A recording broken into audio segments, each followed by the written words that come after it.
brought to you by Infinix. Infinix smartphones पे आ रही है सेल फिर एक बार। पगली, सेल अभी बाकी है। नमस्कार, मैं हूं निखिल और आप देख रहे हैं दी ललन टॉप शो। जिसका मुझे था इंतजार वो घड़ी आ गई। जी हां, दिल्ली में प्रदूषण फिर से चरम पर है। दिल्ली की सांसें कब तक देंगी 60 टाइप के पैकेज टीवी पर चलने लगे हैं और जिम्मेदारी तय करने के नाम पर नूरा कुश्ती भी विधिवत शुरू हो गई है। नूरा कुश्ती समझते हैं आप, दिखावे की लड़ाई। तू मुझे डिशुम कर देना, फिर मैं तुझे चित कर दूंगा। ना आपको चोट लगेगी ना मुझे पहुंचाएगी। पब्लिक तालियां पीटेगी और दोनों का काम भी हो जाएगा। कंफ्यूज मत होइए, हम प्रदूषण के नाम पर हो रही राजनीति की बात कर रहे हैं। बड़ी बड़ी बातें और लंबे चौड़े बयान अब फिर से खोद खोद के निकाले जा रहे हैं, लेकिन गंभीरता है कि कहीं नजर आती नहीं। इन सब को कटघरे में खड़ा किया जाएगा आज दिन की बड़ी खबर में। गुजरात विधानसभा चुनाव का कैलेंडर जारी हो गया है, उसके बारे में भी आपको बताएंगे, और ये भी कि बिंदी को इंटरव्यू के आड़े कौन लेकर के आ गया। लेकिन पहले मालूम करेंगे कि दिल्ली एनसीआर में नजर आ रहा धुआं कहां से आया है और ये आग किसकी लगाई है। दिल्ली में प्रदूषण के जो आंकड़े आप सुनते हैं वो नेशनल एयर क्वालिटी इंडेक्स माने AQI के होते हैं। इसकी शुरुआत 2014 में पर्यावरण मंत्री प्रकाश जावड़ेकर के कार्यकाल में हुई थी। इसके तहत केंद्रीय प्रदूषण नियंत्रण board CPCB national air monitoring programme चलाता है NAPM। इसके तहत भारत के करीब 250 शहरों में हवा की गुणवत्ता के आंकड़े गिने भी जाते हैं, जारी भी किए जाते हैं, पब्लिक होते हैं। इनकी 6 कैटेगरीज होती हैं: good, satisfactory, moderately polluted, poor, very poor और सिवियर। जितना ज़्यादा AQI होगा हवा उतनी ही प्रदूषित मानी जाती है। आज दिल्ली में AQI औसतन 400 से ऊपर रहा, माने वेरी पुअर और सिवियर कैटेगरी में। इसका मतलब हवा काफ़ी हानिकारक है। ये आंकड़े आए तो लोगों का गुस्सा फूटने लगा, उनका संयम जवाब देने लगा और राजनीति को भी हवा मिली। चूंकि अरविंद केजरीवाल का दूसरा कार्यकाल अब चल रहा है और उन्होंने हर बार प्रदूषण को मुद्दा बनाया है, उनके पुराने बयानों की खुदाई शुरू हो चुकी है। सुनिए अरविंद केजरीवाल ने कब कब क्या क्या कहा था। देखिए, ये सैटेलाइट की इमेज है, इसको कोई नकार नहीं सकता। पंजाब के अंदर भटिंडा, अमृतसर, ये सारा बाकी सारा पंजाब के अंदर का पोर्शन है। तो अचानक 25 अक्टूबर के बाद कोई ट्रांसपोर्ट तो नहीं बढ़ गए, कोई गाड़ियां तो अचानक 25 अक्टूबर को रातों रात इतनी गाड़ियां तो नहीं आ गई। 25 अक्टूबर से 20 नवंबर के बीच में दिल्ली का पोल्यूशन बढ़ता है। वो दिल्ली के पोल्यूशन को बढ़ने का कारण पराली है। पंजाब और हरियाणा के अंदर अगर फसलें जल रही हैं और उनका धुआं दिल्ली पहुंच रहा है, इसमें केंद्र को सामने आना पड़ेगा। केंद्र को सबके साथ बैठ के मीटिंग बुलानी पड़ेगी। हमने तो काफी कोशिश की है, आप लोग भी देख रहे हो कि पराली का जो वो है वो कम होने की बजाय बढ़ता ही जा रहा है। इस बार नंबर ऑफ फायर्स जो थे वो डबल हुए हैं। तो कुछ तो करना पड़ेगा, आसपास की सरकारों को कुछ तो करना पड़ेगा। प्रदूषण के बढ़ने का एक बड़ा कारण इन 2-3 महीनों में होता है कि आसपास के राज्यों के अंदर जो पराली जलती है, उस पराली का धुआं पूरे केवल दिल्ली में नहीं कह रहा मैं, किसान अगर पराली जलाने के लिए मजबूर होता है तो सबसे ज्यादा धुआं तो उसको बेचारे उस किसान को और उसके परिवार को बर्दाश्त करना पड़ता है। अब बारी है सरकारों की। क्या सरकारें इसको लागू करेंगी या साल दर साल इसी तरह से लोग पोल्यूशन से जूझते रहेंगे? अब अक्टूबर नवंबर आने वाला है। 10 अक्टूबर के आसपास से दिल्ली की हवा फिर से खराब होने लगेगी और उसका बड़ा कारण है कि आसपास के कई राज्यों से पराली का धुआं, जो पराली जलाई जाती है उसका धुआं जो आता है, उसकी वजह से हवा दूषित होती है। जब इन बयानों की चर्चा शुरू हुई और ये चर्चा में ही चल रहे हैं तो कल के दिन केजरीवाल ने एक बयान जारी करके स्थिति को साफ करने की कोशिश की। वो क्या था वो भी आपको सुनना चाहिए।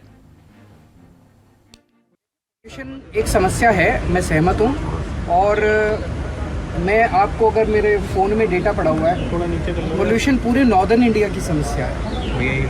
ऐसे दिखाया जा रहा है, इस पे केवल और केवल राजनीति हो रही है। पोल्यूशन समाधान की कोई बात नहीं करना चाहता। ऐसे दिखाया जा रहा है जैसे बस पंजाब और दिल्ली ने पोल्यूशन कर दिया सारे देश में, बस पंजाब और दिल्ली की वजह से पोल्यूशन हो रहा है।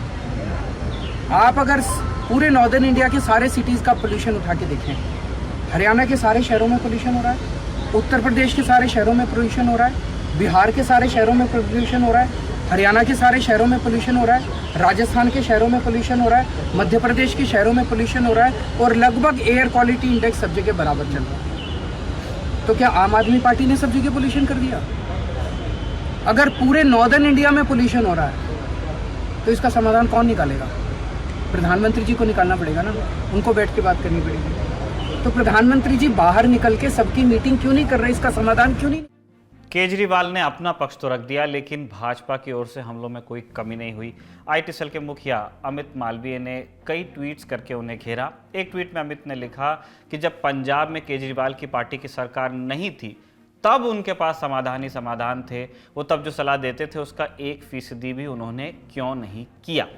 मालवीय ने जिस बिंदु पर केजरीवाल को घेरा है वो वाकई आम आदमी पार्टी को असहज करने वाला है। पराली को लेकर होने वाली राजनीति में सबसे ज़्यादा जिक्र पंजाब में जलने वाली पराली का ही होता है, जबकि पराली हरियाणा, पश्चिमी उत्तर प्रदेश और राजस्थान तक में जलाई जाती है।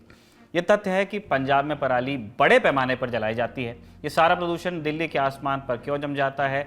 इसका जवाब भी भूगोल और मौसम में है। साल के इस वक्त दिल्ली में हवा की रफ्तार बहुत कम होती है, न के ही बराबर होती है, इसलिए धुआं जमने लगता है। और ये सिर्फ दिल्ली की समस्या नहीं है, दिल्ली के आसपास के इलाकों के साथ साथ हरियाणा और उत्तर प्रदेश के कई शहरों का यही हाल है फिलहाल। बस वो चर्चा से कुछ बाहर रहते हैं। इस बुलेटिन के तैयारी के वक्त यूपी के मेरठ में AQI 349 था, 349 माने वेरी पुअर। मेरठ के ही एक दूसरे सेंटर पे AQI 403 था, माने सिवियर। राजस्थान के अलवर में AQI 246 था, माने पुअर। तो ये समस्या बस दिल्ली की नहीं है, पूरे इंडो गैंजेटिक प्लेन्स की है, जिसको हम गंगा नदी का कछार मान सकते हैं। पंजाब से लेकर के आप कलकत्ता तक जा सकते हैं, सब जगह आपको कमोबेश यही समस्या मिलती है। दिल्ली की बात इसलिए होती है क्योंकि वो राजधानी है और सबसे ज़्यादा प्रभावित लोग भी वही हैं। दिल्ली में हालत सबसे ज़्यादा खराब भी हैं। दिल्ली को लेकर केंद्रीय पर्यावरण मंत्री भूपेंद्र यादव ने क्या कहा, आपको वो भी सुनवा ही देते हैं जब इतना सब कुछ सुन। हमने कहा दिल्ली के अंदर जो डीजल के वाहन और बड़े जो ट्रांसपोर्ट के वाहन आते हैं उसके लिए एक्सप्रेस हाईवे बनाया गया नॉर्दर्न, और दूसरी तरफ आज जो गुड़गांव और पूरा जो ट्रैफिक आता है वो डाइवर्ट होता है। हम पॉल्यूशन लेवल को कम लेकर के आए। पंजाब और हरियाणा में विशेष रूप से पराली के लिए हमने केंद्र सरकार के द्वारा तीनों तरह के काम किए। पहला, मशीनों का वितरण ताकि कटाई के साथ उसको रोटिवेटर के साथ खत्म। भारत सरकार ने 2000 से ज्यादा मशीनें पंजाब और हरियाणा में दी। पर मैं ये पूछना चाहता हूं, कम से कम वो लोग तो बताएं जो दिल्ली में इतना दावा करते हैं कि हरियाणा में पराली के जलने का प्रतिशत 25% कम हुआ है और पंजाब में 27%।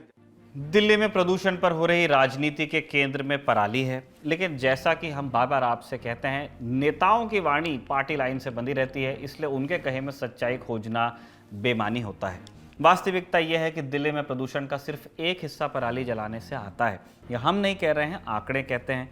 Delhi centre for science and environment CSE पर्यावरण पर शोध करने वाली एक संस्था है, जिसने 21 से 26 अक्टूबर के बीच दिल्ली में हवा की गुणवत्ता पर एक रिपोर्ट तैयार की। इस रिपोर्ट की जानकारी हमें इंडियन एक्सप्रेस पर छपी अभिनय हरगोविंद की खबर से मिली। आप पूछ सकते हैं कि 21 से 26 अक्टूबर का डेटा ही क्यों लिया गया, तो इसका जवाब यह है कि इसी हफ्ते में इस मौसम का पहला वेरी पुअर एयर डे था, माने पहला दिन जब हवा की गुणवत्ता काफ़ी खराब थी।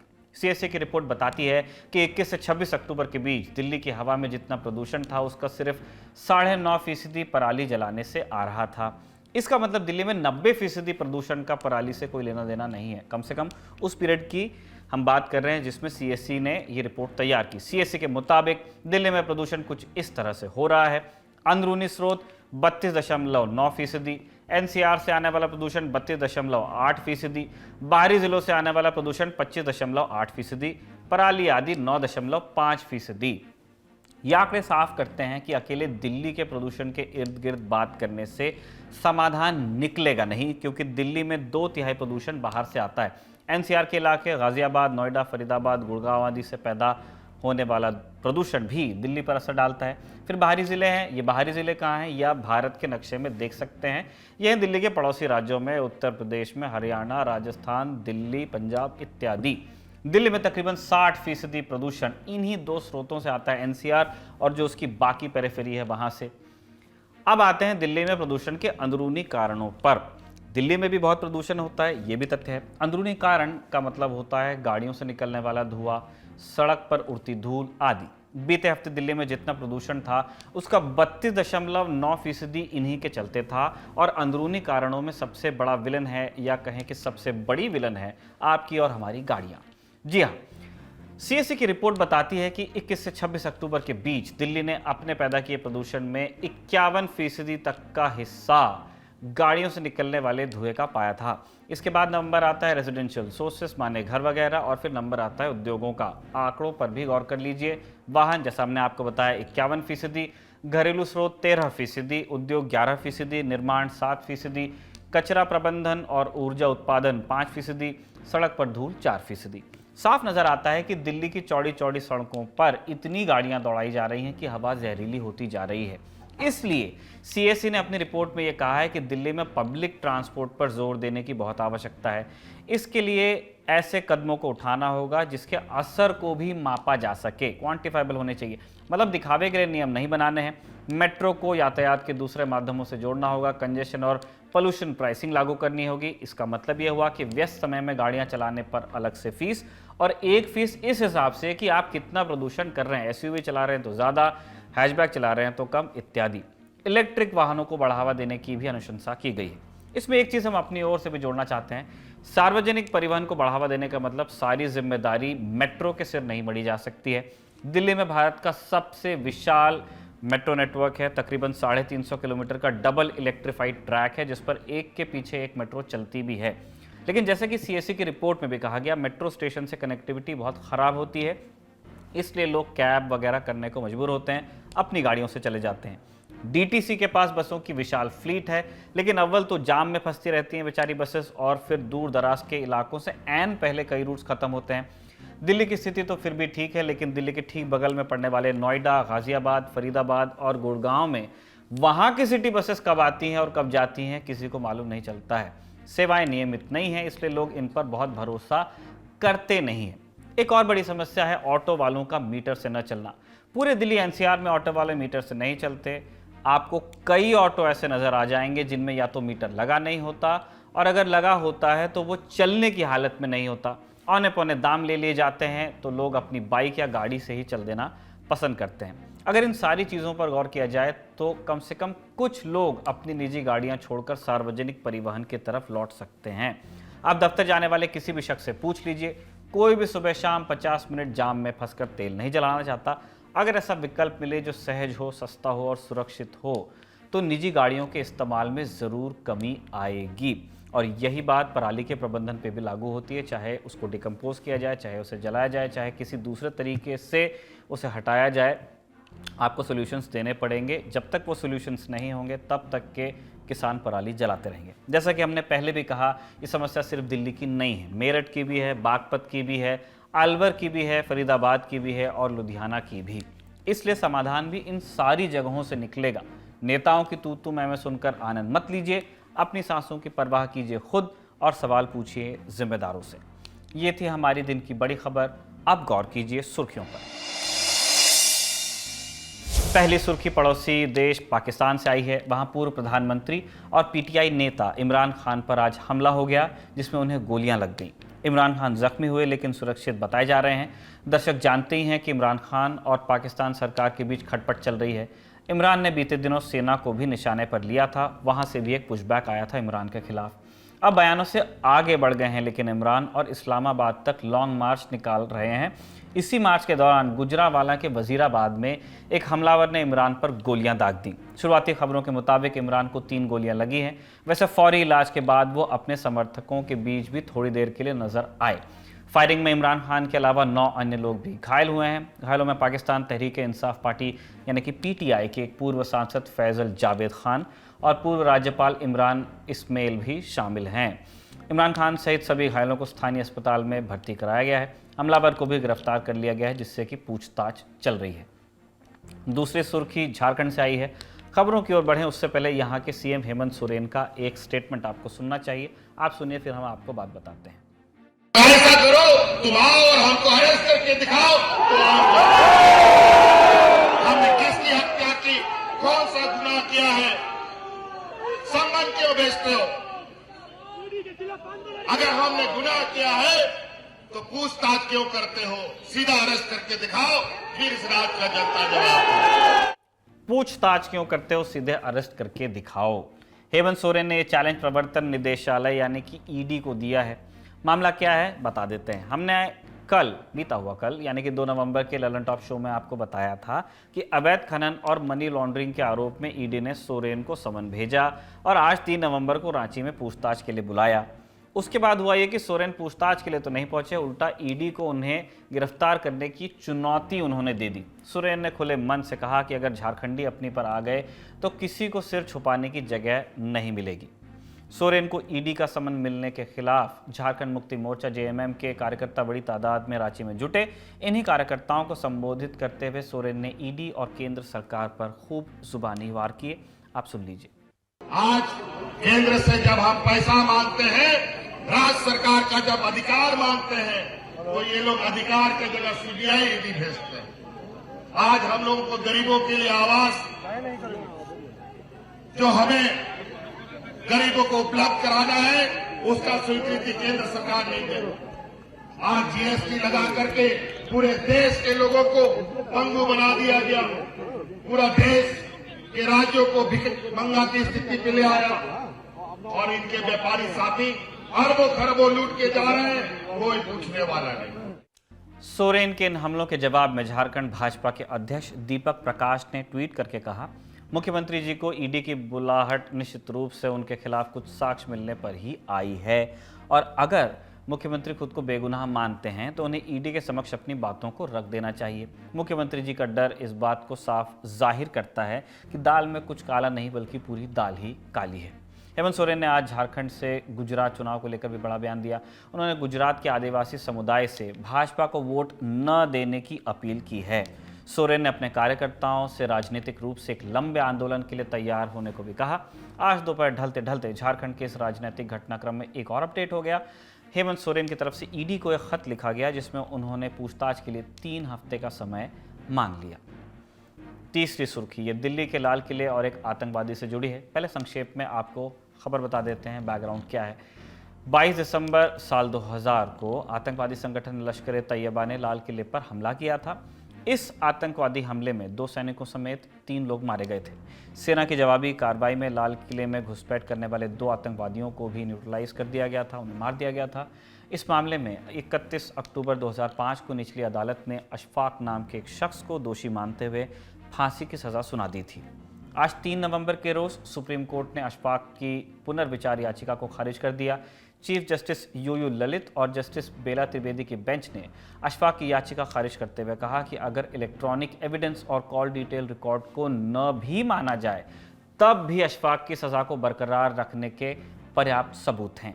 साल 2005 में निचली अदालत में फांसी की सज़ा सुनाए जाने के बाद मामला दिल्ली हाईकोर्ट पहुंचा था, क्योंकि फांसी की सज़ा को कंफर्म किया जाता है हाईकोर्ट से। साल 2007 में दिल्ली हाईकोर्ट ने अशफाक की फांसी की सज़ा को बरकरार रखा। दिल्ली हाईकोर्ट के इस फैसले को सुप्रीम कोर्ट में चुनौती दी गई और साल 2011 में सुप्रीम कोर्ट ने भी निचली अदालत के फैसले को ही बरकरार रखा। अब अशफाक के पास एक ही रास्ता बचा है, राष्ट्रपति के समक्ष दया याचिका। चौथी सुर्खी, इसका संबंध महाराष्ट्र के हिंदुत्ववादी सामाजिक कार्यकर्ता संभाजी भिड़े से है। मामला 2 नवंबर का है।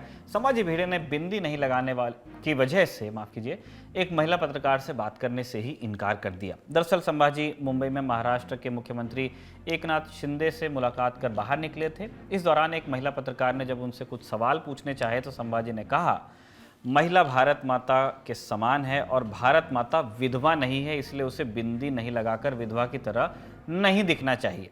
इसके बाद संभाजी ने महिला पत्रकार से बात करने से इनकार ही कर दिया। इस घटना का वीडियो वायरल होने के बाद महाराष्ट्र महिला आयोग की अध्यक्षा रूपाली चाकणकर ने संभाजी को नोटिस जारी कर उनके बयान पर स्पष्टीकरण मांग लिया है। इस पूरे मामले पर अब महिला पत्रकार ने अपना बयान भी जारी किया है। उन्होंने एक ट्वीट करके कहा कि बिंदी लगाना या न लगाना उनकी निजी पसंद है। हम लोगों की उम्र देखकर उनका सम्मान करते हैं, लेकिन लोगों को भी सम्मान के योग्य होना चाहिए। ये मेरी निजी पसंद है कि मैं बिंदी लगाऊं या नहीं, ये लोकतंत्र है। इससे पहले साल 2018 में संभाजी अपने एक बयान को लेकर काफ़ी विवादों में रहे थे। उन्होंने उस समय कह दिया था, कि उनके बगीचे के आम खाने के बाद कई दंपतियों के घर बेटा पैदा हुआ है। उनके इस बयान की भी काफ़ी आलोचना हुई थी। आखिरी सुर्खी एक गुजरात चुनाव से जुड़ी है। यहां विधानसभा चुनाव की तारीखों का ऐलान हो गया है। आज 3 नवंबर को चुनाव आयोग ने प्रेस कॉन्फ्रेंस कर बताया कि गुजरात में 2 चरणों में मत डाले जाएंगे। 1 दिसंबर को 89 सीटों पर और 5 दिसंबर को 93 सीटों पर वोटिंग होगी। नतीजे 8 दिसंबर को यानी हिमाचल विधानसभा चुनाव के साथ ही आएंगे। मतदान की तारीखों के ऐलान के अलावा चुनाव आयोग ने खुद के ऊपर लग रहे आरोपों का भी जवाब दिया। 14 अक्टूबर को इलेक्शन कमीशन ने एक प्रेस कॉन्फ्रेंस की थी।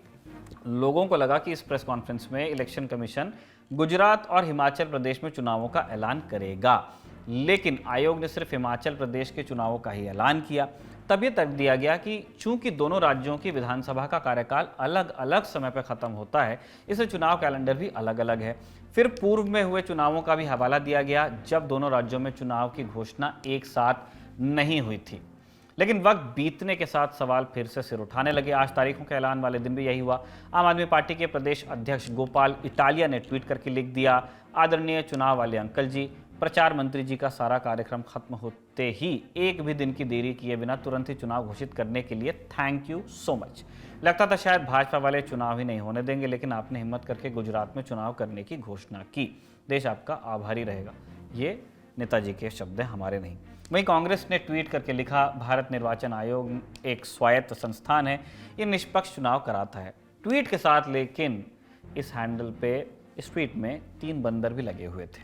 इन आरोपों पर मुख्य चुनाव आयुक्त राजीव कुमार ने क्या जवाब दिया, आप उनकी ही जुबानी सुनिए। Hi sir, this is Aishwarya from आज तक। So one of the allegations is कि पीएम का दौरा था गुजरात में, उसकी वजह से जो चुनाव की डेट थे उनको पीछे खिसकाया गया। इस पर सर क्या प्रतिक्रिया? इसका आंसर मैंने मल्टीपल फैक्टर्स के केस में दे चुका हूं। कितने दिन बाकी हैं, कितने दिन पहले हम अभी भी कर रहे हैं, और ये भी संज्ञान में रखिए कि रिसेंटली एक दुखद घटना भी वहां घटी, उस वजह से भी थोड़ा हम लोगों को डिलेट हुआ। आज कल भी जैसे वहां स्टेट मॉर्निंग थी, तो it's a multiple factor. Rajiv Kumar ने यह भी कहा है कि चुनाव आयोग की निष्पक्षता हमारी विरासत है और अंतर्राष्ट्रीय संस्थाओं में इसके लिए देश को प्रशंसा मिल चुकी है। बहरहाल चुनाव की तारीखें सामने आते ही गुजरात की चुनावी सरगर्मी बढ़ गई है। चुनाव के पॉलिटिकल प्लेयर अपने पुराने वादों का रिवीजन अब कराने लगे हैं और अपनी अपनी जीत के दावे भी कर रहे हैं। आप सुन लीजिए। केम छो? तमे मने तमारो भाई मानो छो ने? आपना परिवारनो हिस्सो मानो छो ने? મને આટલો પ્રેમ કરવા બદલ ખૂબ ખૂબ આભાર। હું આપને વચન આપું છું કે તમારો ભાઈ બનીને તમારા પરિવારની જવાબદારી સંભાળીશ, તમને મોંઘવારીમાંથી મુક્તિ અપાવીશ, તમારી વીજળી ફ્રી કરી દઈશ, આપના બાળકો માટે શાનદાર સ્કૂલ બનાવડાવીશ, આપના પરિવારની સારવાર માટે શાનદાર હોસ્પિટલ બનાવડાવીશ, તમારા બાળકો માટે રોજગારની વ્યવસ્થા કરીશ, તમને અયોધ્યા શ્રી રામચંદ્રના દર્શન કરવા લઈ જઈશ। બસ એક બાર એક મોકો આપો, जीवन भर तमारो भाई बनीने रहीश। भारतीय जनता पार्टी जीतेगा क्योंकि भारतीय जनता पार्टी की नेतृत्व में गुजरात में जो काम हुआ है और विशेष कर हमारे परम आदरणीय प्रधानमंत्री नरेंद्र मोदी जी के नेतृत्व में आज गुजरात देश की एक विकास की मॉडल बन चुका है। लोगों में गुस्सा है जबरदस्त। भारतीय जनता पार्टी से तंग आ चुके हैं। 1960 में गुजरात बना, आधा समय गुजरात की जनता ने कांग्रेस को दिया और करीब करीब आधा समय बीजेपी को दे दिया। अब हम कह रहे हैं तुलना कर लो, हमने क्या। दर्शक जानते हैं कि इससे पहले गुजरात में 2017 में विधानसभा चुनाव हुए थे। तब भाजपा ने लगातार 5वीं बार चुनाव में जीत हासिल करते हुए सत्ता में वापसी की थी। हालांकि मुकाबला काफी कड़ा था, क्लोज कॉन्टेस्ट था। बीजेपी ने राज्य की 182 विधानसभा सीटों में से 99 पर जीत हासिल की थी, जबकि कांग्रेस को 77 सीटें मिली थीं। सुर्खियों के बाद अब बारी है दी ललन टॉप चुनाव यात्रा की झलकियों की। आप जानते हैं कि हमारे साथी साकेत और जेरी हिमाचल प्रदेश चुनाव यात्रा पर हैं। सोलन में दोनों कर्नल धनीराम शांडिल सेवानिवृत्ति से मिले।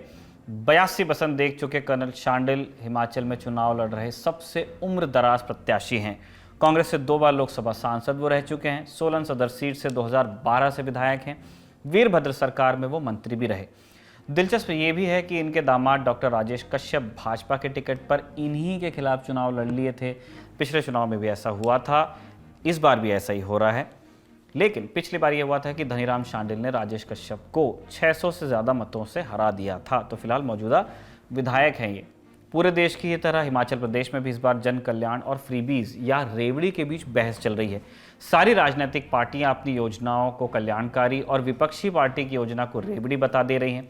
चूंकि कांग्रेस ने भी चुनाव जीतने पर महिलाओं को 1,500 रुपए की आर्थिक सहायता देने का ऐलान किया है, साकेत ने कर्नल शांडिल से इस पर सवाल किया कि जब कांग्रेस ये आरोप लगा रही है कि जयराम सरकार ने खजाना खाली ही कर दिया, तो फिर वो ऐसी योजनाओं के लिए संसाधन कैसे जुटाएंगे।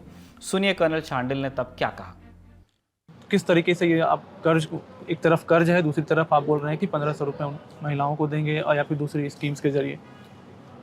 देखिए, मैं जानता हूँ कि इसमें इन लोगों ने, अगर आप ध्यान से देखें, कौन सी कल्याणकारी योजना चलाई जिसमें इन्होंने लोगों को देने का प्रयास किया। मैं समझता हूँ लोगों से लेने का प्रयास किया गया है। जब से नोटबंदी हुई, जीएसटी हुई और छोटी छोटी चीज़ों पर भी, आजकल तो आटा दाल दही तक पर भी टैक्स लगा हुआ है।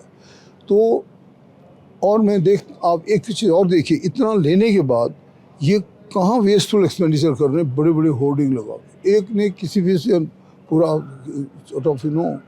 अध्ययन किया तो पाया कि भाई 1 करोड़ रुपए तो इसी पे लग गए। तो इन लोगों को पता ही नहीं कि किस पे प्राथमिकता होनी चाहिए।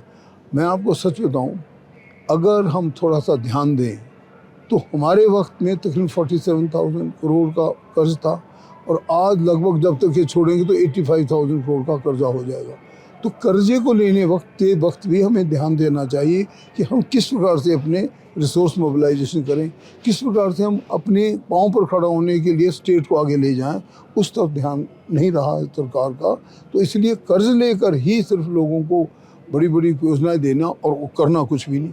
मैं तो आपको सच कहता हूँ, मैंने जब मंत्री था तो मैंने 463 करोड़ रुपए की योजनाएं लोगों को लाई और जो आज देखिए उन्हीं के कुछ को लोकार्पण कर भी रहे हैं। लेकिन अब जो दूसरा मेरा काल था उसमें 11 से 12 करोड़ ही मिले हमको, परंतु उसमें भी हमने लोगों की सब चीज़ें की। और इनका एक भी कोई अगर टेंजिबल एसेट हो तो मैं उस आदमी को इनाम दे सकता हूँ। हमारे पूरे क्षेत्र में, विधानसभा क्षेत्र सोलन में, कुछ भी इन्होंने नहीं बनाया। तो इन लोगों की लॉपसाइडेड प्लानिंग होती है और लोगों के कल्याण की तरफ इनका ध्यान कम रहता है। हाँ, लोगों को लुभाने से, करने से, तो ऐसी स्कीम्स देने बोलने से कि भाई पता नहीं कब आएंगी। और मैं समझता हूँ प्रैक्टिकल चीज़ें होनी चाहिए। जो चीज़ आप अनाउंस करो उसके लिए बैकअप फंड होना चाहिए।